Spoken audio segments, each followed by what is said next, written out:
Okay, now I'm going to do one on connections of Jesus and Tammuz, who is Demuzi of the ancient Sumerians and their belief systems, and show you some ancient connections. This guy is going to flip-flop back and forth between connecting and non-connecting him, and I'll give it some clarity, for all I need is something to work off of. There's a lot to be said about this shepherd king and this shepherd of sheep and this symbology of rams and ewes and ewe and connections that they make of a flock. For sheep want to be together, right? So they want to be under a flock leader type of thing.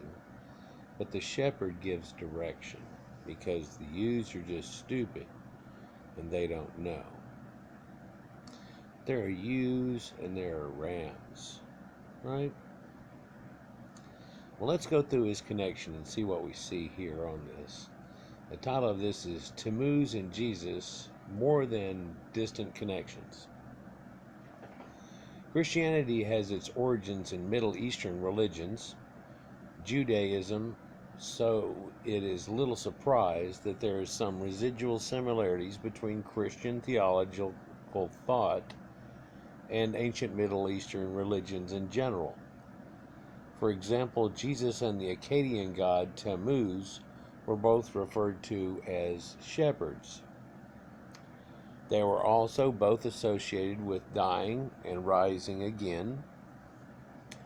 Although there were some superficial commonalities, there were also significant differences between Jesus Christ and the shepherd god of Tammuz. He's going to get into it, and I can show you how the change is affected. Tammuz the shepherd. Tammuz is the Hebrew name for the Mesopotamian god Demuzi. Tammuz was associated often with vegetation and fertility and spring rites, actually. He's also believed to be responsible for making the ground fertile. Additionally, he was a shepherd god who was believed to provide the milk to use to nourish their lambs, and as a result was very important to the shepherds, but this would have come in effect to mothers and children also, and rebirth and everything that goes with that. And this is a picture of the wedding of Inanna and Demuzi. And if you want to find the first love poems, you look at the relationship that the Sumerians speak of with Inanna and Demuzi and their trials and tribulations, if you will, and what they go through.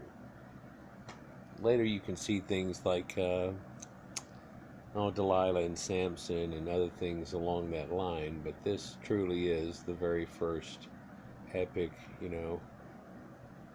greatest love, if you will, and union. And it's signified as such. Just like Gilgamesh and Enkidu is supposed to have shown a symbolic best friends, BFFs forever, if you will. Now this is the marriage of Inanna and Demuzi, or Demuzi, or Tammuz, or Jesus. Another important part of the myth regarding Tammuz is his death at the hands of his lover. The goddess of love, Inanna, we also know her as Diana and Venus and so on. According to the myth, Inanna went down to the underworld. While she was in the underworld, she was struck dead for sitting on the throne of the queen of the underworld. There's a few different tellings of this, but in so trying to get back someone from the underworld, she goes through a series of events, though, eventually, where she gives up an article of clothing and things of herself that she considers materially important to herself, all the way to the point that she's dead, and they kill her and hang her carcass up. just like a rack of meat. And she has begged the other gods and said, if in 3 days I don't come back, that you should do something for me, and you should send something for me. And nobody would do anything until Enki, supposedly in some different tales of it, sends a jackal and birds and help to bring her back and do so. When she does, she's not really happy anymore. But let's get into this a little bit more, what he says. While in the underworld, she was struck dead for sitting on the throne of the queen of the underworld, because she was the goddess of love and sex. All sexual activity on earth ceased in a way that had to be found to revive her. So there's a duality of stories here, and a lot of times you get a seasonal aspect of things, but this is the dying of things in winter, and when you find it, it's the rising of spring and the lifetime in spring.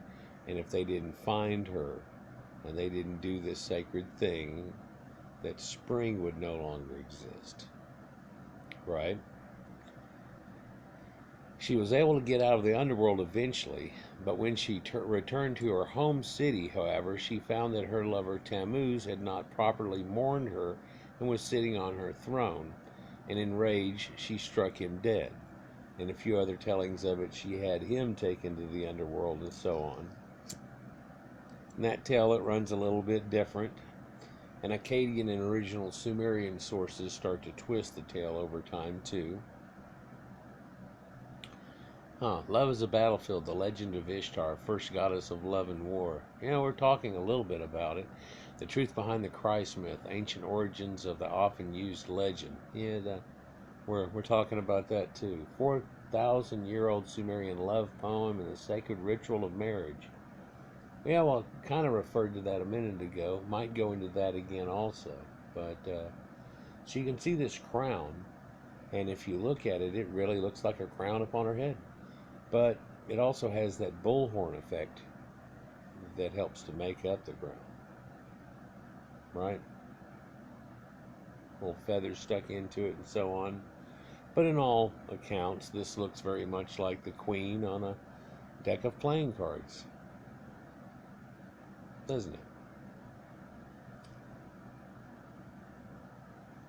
Eventually, Inanna brought her husband back from the dead, temporary for part of the year. It was the deal that she had gotten for Demuzi. Was supposed to have been kind of like Gilgamesh in some aspects of the tale, and he wasn't totally divine, and so whenever he died, that he would have this resurrecting and dying effect. And this resurrection cult grew from this in many aspects of it, but also this resurrecting concept goes a step before this right here also, easily, as I've shown in other videos. And eventually Inanna brought back her husband from the dead, temporary for part of the year, though he was not able to be completely restored to the realm of the living. In the ancient Near East, this myth was commemorated at the summer solstice, when women would weep for several days for the death of Tammuz. And this heralded the idea from there till harvest. And at harvest, they had another great get-together. That harvest signified a point much like spring, but it was the fall. And there, the amount of sunlight per day in the northern hemisphere we're talking about, the normal amount of sunlight per day becomes less than the amount of night, and it loses the effect, or the warming of the earth, if you will, and we depth into winter's time and go all the way through it. The peak of winter being at December 21st to 25th. And so when Inanna talks about these 3 days, there's the 3 days there. But there's 3 days of Jesus. There's 3 days of Tammuz too. But originally in the Sumerians, it was based on 6s and 12s. And there was a 12 days of Christmas. For whenever you use a lunar calendar, you end up being 11 days off. And so when they signified the 12th day was the starting of something brand new. But that's a different aspect entirely with it here. So this was meant for women, and they would weep for several days during the 10th of Tammuz. It talks about this in your Bible also, and it says that the women are doing this in the church, in the churchyard, and in the sacred ceremonies. They would bring out a statue, very Jesus-esque, and they would bring out this statue and decorate it up and pretend that it was alive and talk to it and so on, and commemorate this festival. But the women that were barren and past childbearing years would cut their hair up short and cut off all their hair, and they would mourn. They talk about them getting in the dirt and throwing the dirt over their bodies, throwing it up in the air over their bodies, and weeping and writhing around. Yeah, and there was professional mourners. Women can get quite good at this. This myth may allegorize the seasons he talks about, and I'm telling you that it does, but it also connects to people and so on. During the hot, dry seasons, with little agricultural productivity off the ground, Tammuz was dead, which began at the summer solstice. The rainy season in fall and winter was the time when Tammuz would return to the underworld, and life could once again flourish on the earth. And really, they had almost a dual seasons there, where during the fall you have some rains and there were crops you could get going, but nothing that could flourish fantastically. And the spring was the real growth, and it's really all in one annual season. If you want to see a duality of seasons, you should look at Egypt, where late in the year they actually have their flood and their spring point. But that's for another video. So he says the rainy season in fall, winter was the time when Tammuz would return to the underworld, but he returned to the underworld through winter, and it was what caused the death of the earth. And whenever he would get reborn, now see if this sounds familiar to you, even in the most ancient of Sumerian tales, and they have these cylinder seals from way back when, 2500 BC and more, that show that they have these cylinder seals where it looks like some kind of evergreen type tree is somehow being used in a ceremony and bent over, and he's a god coming out with these bull horns like everybody has out of this tree, and he's reborn. Now there's special trees like conifers or evergreens or Christmas type trees and pines and things that we think of, Scotch pines, and these people that have evergreen trees that when everything dies off, it just lives right through it, right? It's the difference of being deciduous and whatever, right? So they are able to live through the winter, to live through death, and continue on. So trees are sacred, and I've made a few videos about this so far this year. It was earlier in the year, coming out of spring, ironically, and I talked about this same situation in spring, and also sun gods and sun worship and things that go along with this whole idea, showing you that it's all just a big culmination of everything, thrown now as one from many. So let's look at Tammuz versus Jesus. There are parallels between this myth and the story of resurrection of Jesus. Like Tammuz, Jesus also died and rose from the dead. Jesus was also divine. Beyond these similarities, however, the story of Tammuz and Jesus are rather different. One main difference is the reason for their deaths. Jesus died for the sins of humanity, while Tammuz was killed out of rage by his lover. It is true that Tammuz was killed as part of a sacrifice, though. But it was not something that he did willingly. Jesus, on the other hand, willingly went to the cross, be crucified, if the gospel text is be taken at face value. Hint, hint. Another difference is that Tammuz appears to only save people from physical starvation and death. He did not save people from sin or judgment for disobedience to God or the other gods.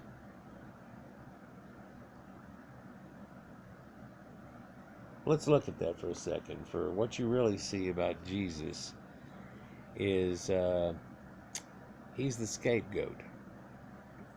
He's the sacred Apis bull. And in the Jewish heritage, it even talks in the Bible how they kill two actually. One for Azazel, the beast of the wilderness, and the other for the sins of the people. And they put all the sins on this beast and they kill him, and then they barbecue him. It's not to be eaten, it's meant to be burned all the way up so it's gone forever and you can start brand new like a New Year's resolution. So it's a scapegoat. So Jesus was to be the scapegoat. And you're given a choice of two, and this is also shown in the Barabbas' tale, right? And Barabbas' name actually funnily means something very much like Christ, and where they are separated in the problem. And he was chosen, selected, the unblemished cow, if you will, right? And done so as he is the sacred lamb. He is Aries, at the end of time of Aries, but he heralds in the time of Pisces, for we see then him having fish as his iconography of the Vesica Pisces you see on car tails, bumpers and things that has Oxoi in it a lot of times, or Darwin and so on. And that Vesica Pisces actually is a sacred feminine symbol. But also it goes with the fish, and also it goes along with this idea that you have of Aquarius coming, for you have to fill up that fish tank, which the world is filling up right now with global warming, if you will, but I don't want to get into that situation. But then he, at a wedding, causes it. He is a fisher of men. He starts off by doing so and walking on water and defying and pulling off a water god Neptunian type of situation with the water and control over it. But before him, a generation or a cycle before that, it was bulls. All the way until, like in the Bible, where it's Mount Sinai, it was bull worship and killing. But then you're not supposed to kill them anymore. Some people took this to heart a little too far, like in India and so on, but becomes somewhat sacred in this bull idea. And then of course he could be your ancestor because of rebirth in situations, right? But when he says, Jesus died for the sins of all humanity, but Tammuz was just killed out of rage by his lover, that is another weird way too, for the Jews were expecting someone to come, and man, they killed every other prophet before, and here comes another one, and they killed him as a prophet, and he ended up being something special. This is shown in a Aesop's fable where an old witch shows up, but she's somebody special. The genie shows up masked as someone else. The ancient tale of Mask itself. And so you never know. So be kind to everyone kind of situation, right? But in this same ideal, see, the way this works out and what the ancients knew is kind of gotten lost in the idea of it all. But this is the sun comes up, moon goes down, world spin round and round lesson. And they're taught in many different ways. So let's go with one real quick. You can picture a circle right now, and a circle is 360 degrees. But certain people, like Egypt, would only see a sun floating 52 degrees per year. Up around Europe and stuff, you saw it go as much as 82 degrees, and I've shown this on the Nebra sun disk, and so as much lately. But 52 degrees is the declination of the pyramid also. And people have talked about that and how it goes with the idea that they knew the shape of the whole world and everything, and that concept. But hold on a second.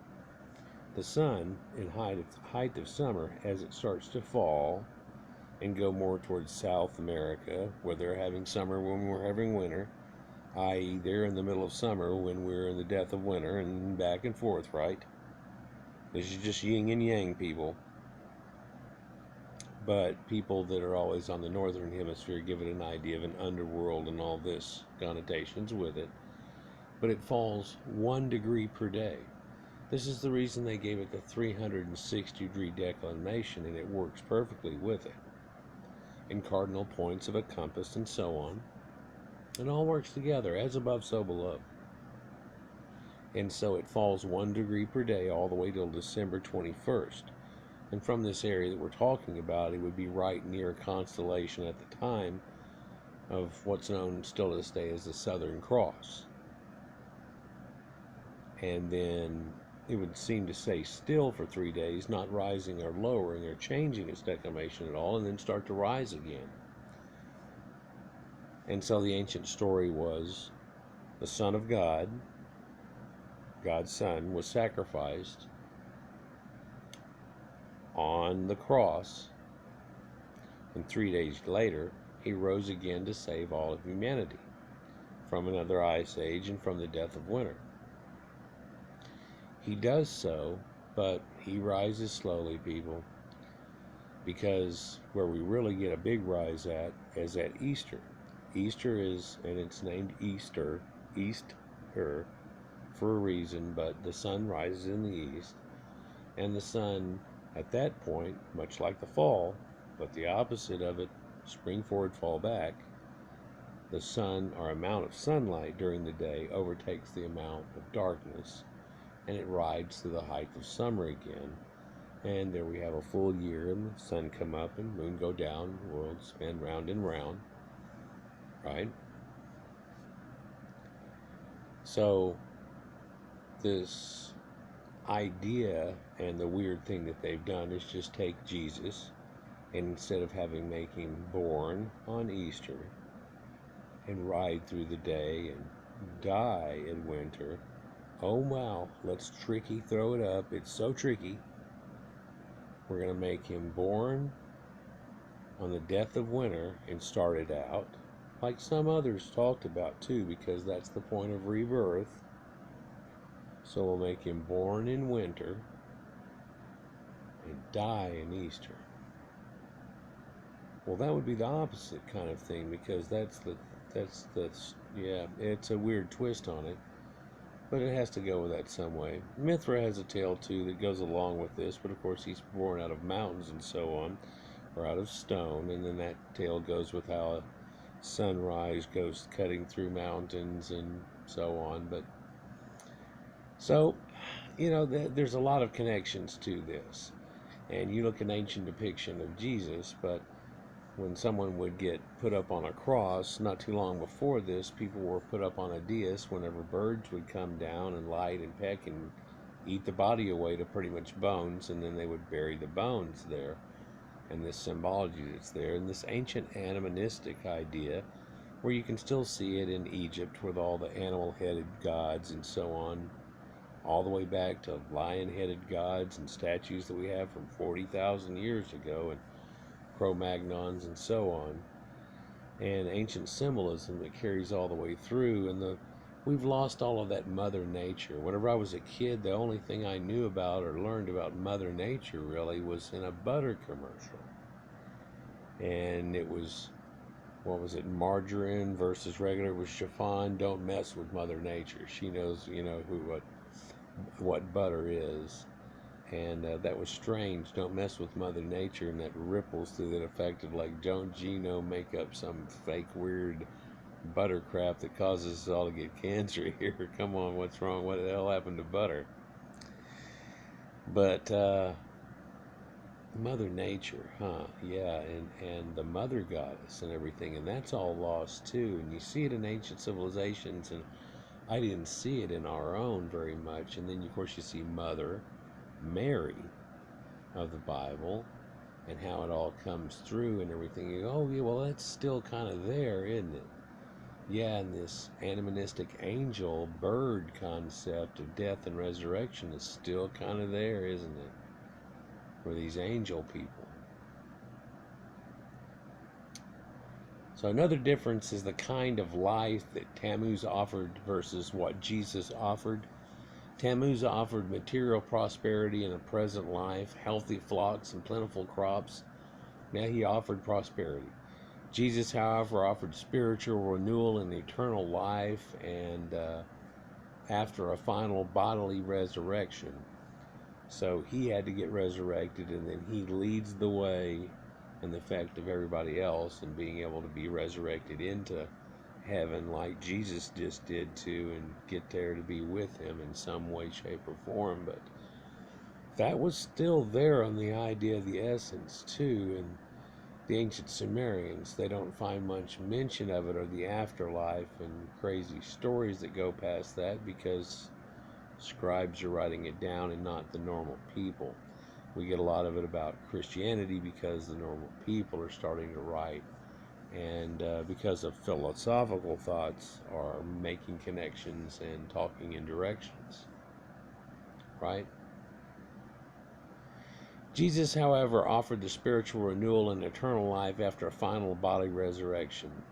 It says ancient Christians believed, and modern Christians still believe, that one day the saints will rise the dead in the same manner that Jesus did. And indeed, in the tale 1 of the 4 Gospels, it tells you that whenever Jesus gets resurrected, all the saints came out, the undead walked through Jerusalem, and many people freaked out about it. Of course, no one ever wrote anything about it, but it does say it right there. And you want to talk about zombies and the idea and where this can come from. This idea of mummies coming back to life and vampires and everything, and this Halloweenish type idea that we go with can really come from this quite a bit. In fact, All Saints Day is the day after Halloween. Now, Halloween goes with the symbolic season of the year where a torrid meteor shower happens, and you can see this in the symbology of Mythras stabbing in the shoulder of Taurus and the Pleiades, and where it seems to emanate all of these meteor showers, and it goes all the way back to this big ruining thing that happened that connected with this flood and everything that goes on at the Younger Dryas event, and I keep telling you about, that happened some 10,500 years ago at the end of the last ice age. But let's continue here. Worshippers of Tammuz believe they might have a material abundant life on earth because of their deity, but they would not rise from the dead like Tammuz. No, they weren't going to rise from the dead again and have another resurrection on this life. If they were good enough, they could be like Adama and these others and get taken up into heaven with Anu, into this giant palace of lapis lazuli and pearl and so on. Yeah, that's an idea that's definitely in the Bible. And if you're good enough, you can become an angel and get your wings, right, and everything. Every time a bell rings, an angel gets their wings, right? Yeah, we have ideas of this named Zuzu's petals. And you wonder, what's this Zuzu and everything? Oh, that's what he named his daughter. No, who's Zuzu? Who's a Zuzu of the Sumerians? And what does that have to do with it? And flying and angels and ideas that go along with this idea. And putting petals and flowers on burials. And how far does that go back? And appeasing the gods and Azuzu's petals. How far does this go back as we reach into the holiday season this year? Let's talk more about how that connects. They would spend eternity as fluttering ghosts in a shadowy underworld. There is depictions of like hell and what that might be, or the void of the nothing. Kind of like what they would have gone through, I guess you'd say. But in the tale of Demuzi, or in the tale of Gilgamesh, in Ketu, whenever he dies, but he wakes him right at the last point of death, and he tells him about his tale. He was going to be a bird and fly away and things. And I showed you connections to how the birds were starting to attack his body and things, and that this might be his fate, but yet he was to become one of these things. And so to become one of the birds, so you, after you die, you become a bird and you can learn how to fly, and all these other concepts that they would tell people to ease them at death, but also these connections that are going with all these ancient people. And so it shows it spreading primordially, not this time, at an age much earlier than this. That everybody knew this concept and this idea that was going on, which could reach back many tens of thousands of years. But also spend eternity as a fluttering ghost in a shadowy underworld. And this idea of not having a shadow, this idea of Peter Pan and having to find his shadow, is echoed from the idea of the Egyptian concept of this, where the name of the Book of the Dead is the Book of Coming Forth by Day. And as the sun rose again, you were to have rowed the solar boat through the Milky Way, like I showed in the Nebra disc. And everybody had this idea, and you ride and come around up again with the gods the next following day, and you'll have a shadow for vampires and these undead that weren't cared for correctly. People that weren't cared for correctly could become a demon or an undead, and they wouldn't have a reflection in a mirror, and it talks about this. And they would not cast a shadow, and that sounds familiar probably to a lot of people who have been into any kind of woo about vampires and the old ideas and stuff, right? So Tammuz appears to be much more limited in scope than Jesus in terms of what he offered. Tammuz was primarily a nature deity. Well, yeah, but Jesus was just a rising, dying, and resurrecting SunGod that offered you the ability to shed your sins. But if that God created the original sin by trick on those people, and then he had to impregnate a lady by a ghost or by an angel that she ends up having, which is the tale of Semiramis in the first place, having Tammuz or Demuzi. Oh yeah, there's the Mary concept where virgin birth, yeah.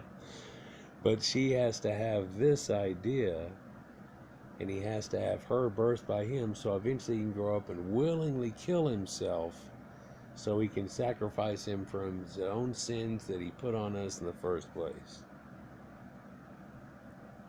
It really gets to be a complex mess. But if you all think of it in an idea of having a concept of resurrecting each year and throughout your lifetime and through your children, and living through your children another false childhood as you become the old man, and the way it runs through, that's the circle of life. That's the wheel that we all ride. Reconstructing Jesus using science or flesh to face out religion. What's he look like?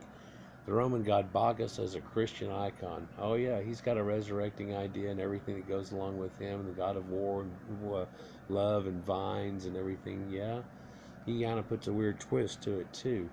Set of 70 metal tablets may have the earliest written account on the depiction of Jesus.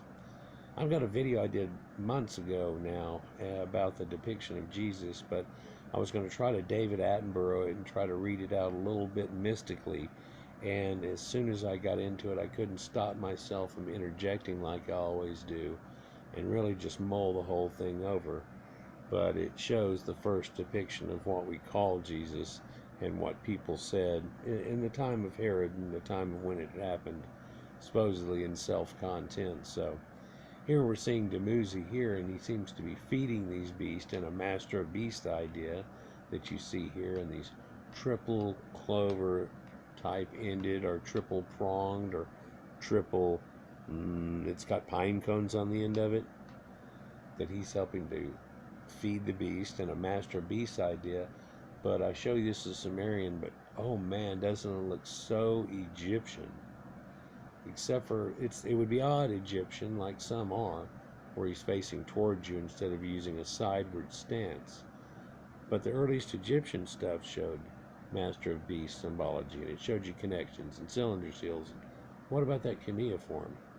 And quite a few other things that I make connections of that other people don't want to make. And then these children here, and this water that comes out and flowing in the Tigris and Euphrates River and makes it all happen, right?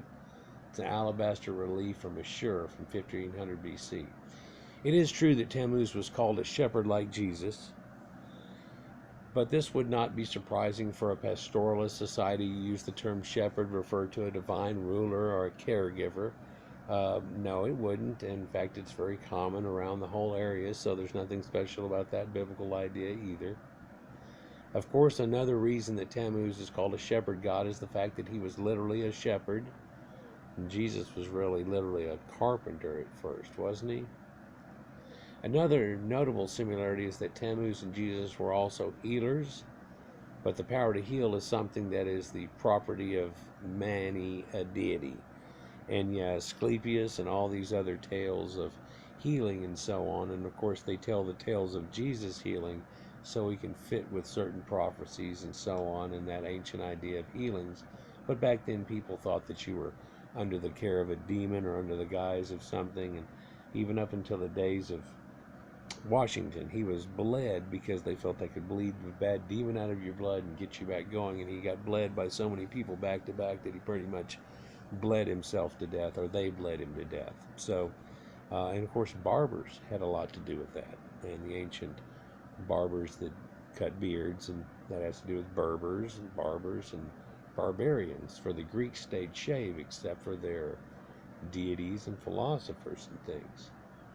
Actually, Egypt did too, but then they ceremonically wore a fake chin beard, so that it, again, showed you a connection. But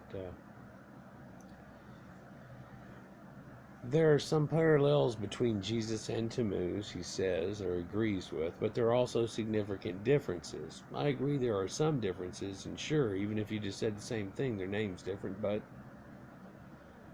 Jesus' name means the same thing that stands for what Tammuz does, and vice versa. Jesus came to save humanity from sin and divine judgment. Tammuz was believed to save his worshippers only from starvation and physical death.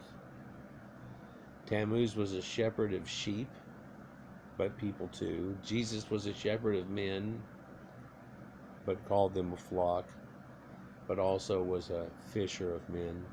Jesus promised eternal life, while Tammuz promised a material, abundant, but still finite life to those who worshipped him, and the promise of an afterlife. Jesus and Tammuz represent two different stages in the history of Middle Eastern religions. There's a good statement. An interesting question continuing from this might be, what changed the culture in the Middle East to move them from worshiping a deity like Tammuz to one of the Abrahamic God, which was believed in by Moses, the Christian apostles, and eventually Muhammad? Well, to try to answer that in any way, shape, or form would be quite complex, but I think the first initial move was that they had this idea that there wasn't going to be a flood again, and God had said so because of a rainbow that was signified, and that got taken to heart by so many people that whenever they lived in Samaria and had the catastrophic flood that is shown up in the Lament of Inanna, that it in itself showed you that God had rejected them, or they thought so in some way, and due to its devastation, they left, went north and up and around and into greener pastures, signified by Abraham and one man, but wasn't the same. Even the Lament of Inanna says that later the people of Susa and others moved in, Elamites and so on. But then, of course, the Akkadians take over, and it was a shadow of its former self. But still last and went all the way through Babylon of the Bible and things. But funny how they looked back on at that old place, though, in so much disreverence later, isn't it? Well, not really, if you want to try to shed your skin like a snake and make a brand new ideal of it. But Why did it change? Well, it seems like it's done this change about every zodiacal period, and while we are now at the dawning of the age of Aquarius, like the song I grew up in hippie age with as a kid by the fifth dimension, we're there definitely now. And looking at it, are we going to get some new brave telling of this idea, or actually are the training wheels actually finally come off for humanity, or at least the first worlders civilization that helped herald all this to them others in the first place? And so let back, you can kind of tell that, like when you're a kid and you finally realize that you're riding a bike on your own, that mom or dad let go a long time ago, and I've got it. Yeah, I've got it. I'm doing it. I'm doing it. I'm doing it. And become confident in it. Let's not do anything silly. I think we've rode through enough of that ideas and had enough ideas shown to us, letting Terminators take over, and the idea and how much power you can give to certain places, and that keeps getting echoed too. But I don't know. Let me know what y'all think in the comments. Is this about ready for the training wheels to come off? Or do we realize now that those training wheels did come off a long time ago? And we've got this. Or do you see it otherwise? Anyhow, interesting questions from this, but I just wanted to show you slight connections here. He talked about the three connectives, and I just wanted to add to it. Like, share, and subscribe, and enjoy. We'll get on to another topic here. For the holidays, reveal quite a few interesting things. For this right here, attached Easter, fall, Halloween, and Christmas, all together with Sumerians, Egyptians, ancient Canaanite beliefs, and how it rolled through time. Isn't that amazing? Peace.